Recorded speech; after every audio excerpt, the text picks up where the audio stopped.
मरकज़ी हुकूमत ने आलमी डेटा सेंटर और क्लाउड कंपनीज को भारत की तरफ राग़िब करने के लिए टैक्स इस्लाह का ऐलान किया है। 4 अगस्त को लोकसभा में taxation and other laws amendment bill 2026 पेश किया गया, जिसका मकसद गैर मुल्की कंपनीज के लिए भारत में डेटा सेंटर खिदमात को आसान बनाना है।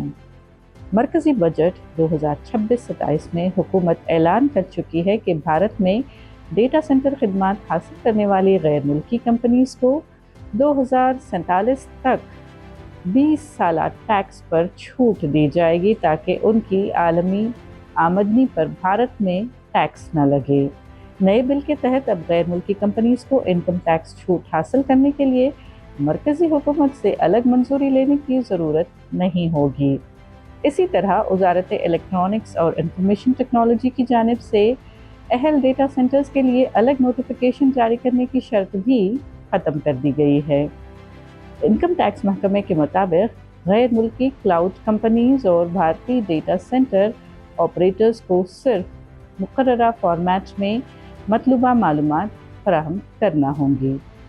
बिल में भारतीय कंपनीज को लीज मॉडल पर भी डेटा सेंटर चलाने की इजाज़त दी गई है, जिससे सरमायाकारी और कारोबारी मौक़े में इजाफा मुतवक्को है।